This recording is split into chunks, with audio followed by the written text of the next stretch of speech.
اللهم صل على سيدنا ومولانا محمد ونصلي على رسوله الكريم.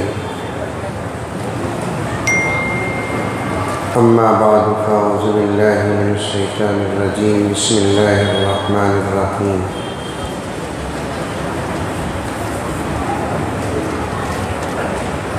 وننزل من القرآن ما هو شفاء ورحمة للمؤمنين ولا يزيد الظالمين إلا خسارا.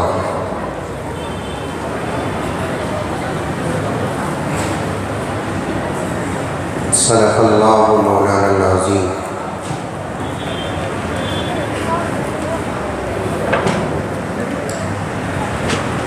معزز سامعین، ایک مرتبہ درود شریف پڑھ لیں۔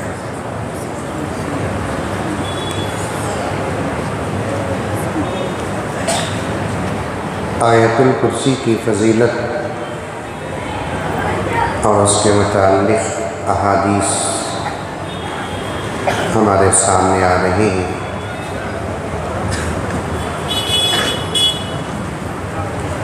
جیسا کہ آپ حضرات نے سنا،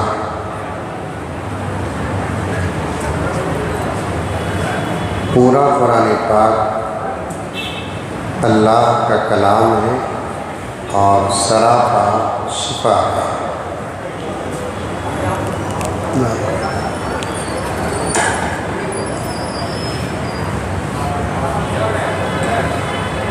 قرآن پاک کی جس آیت کو پڑھ کر دم کریں گے انشاءاللہ تعالی ضرور شفا حاصل ہے۔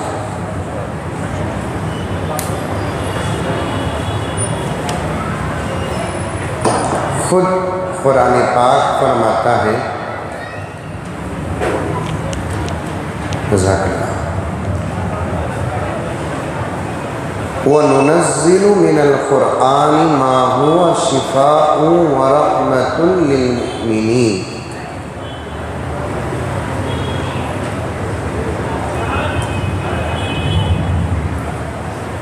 ہم نے قرآن پاک میں شفا نازل کیا ہے اور مومنین کے لیے رحمت ہے قرآن۔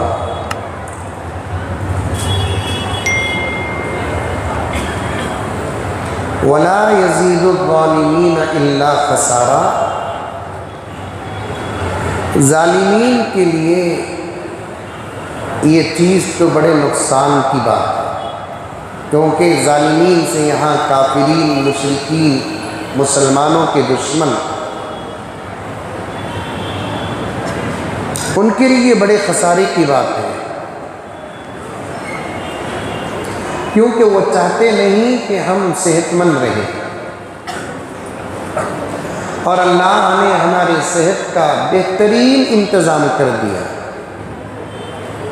وہ چاہتے نہیں کہ ہم سکون کے ساتھ رہیں، اور اللہ تبارک و تعالیٰ نے ہمارے لیے بہترین سکون کا سامان مہیا عطا کر دیا۔ وہ چاہتے نہیں کہ ہم دنیا میں بھی ترقی کریں، اللہ نے ہم کو آخرت کی ترقی ہی نہیں دنیا کی ترقی کا سامان بھی عطا کر دیا۔ میرے دوستو، ایک بات بیچ میں آ رہی ہے، اس بات پر آپ بھروسہ کریں، یقین کریں، ساری دنیا میں سائنس جو ترقی کر رہی ہے، آپ مانیں یا نہ مانیں، سائنسدان مانے یا نہ مانے، دنیا مانے یا نہ مانے، تمام صورتوں میں یہ بات مسلم ہے، پکی ہے اور صحیح ہے کہ اس وقت ذرہ ساؤنڈ ہی کم کر دیجیے رکھتے، اس وقت جو سائنس ترقی کر رہی ہے، قسم اللہ کی وہ دو چیزوں کو سامنے رکھ کر ترقی کر رہی ہے، ایک اللہ کے کلام کو اور دوسرا نبی کے فرمان کو سامنے رکھ کر وہ ترقی کر رہی ہے۔ چاہے وہ طبیعت کا مسئلہ ہو، چاہے وہ ٹیکنالوجی اور مشنری کا مسئلہ ہو، چاہے اور بھی دوسری چیزیں ہوں، تو سائنس جو ترقی کر رہی ہے وہ قرآن پاک کو اور احادیث کو سامنے رکھ کر ترقی کر رہی ہے۔ اس کی بہترین دلیل ہمارے پاس یہ ہے کہ بھائی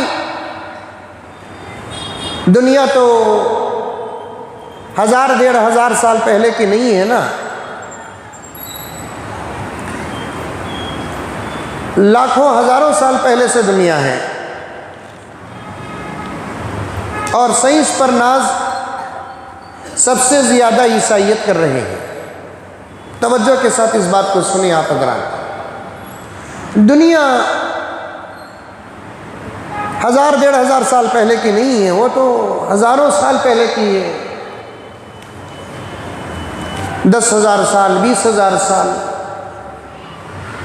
اور لوگ اپنے عقیدے کو اور اپنے مذہب کو رکھ کر بھی بہت ساری باتیں کہتے ہیں کہ ہمارے فلاں دیوی اور دیوتا اتنے لاکھ سال پہلے کے ہیں، اتنے لاکھ سال پہلے کے ہیں، ہم نے اس پر کوئی سروکار نہیں اور کوئی بحث نہیں۔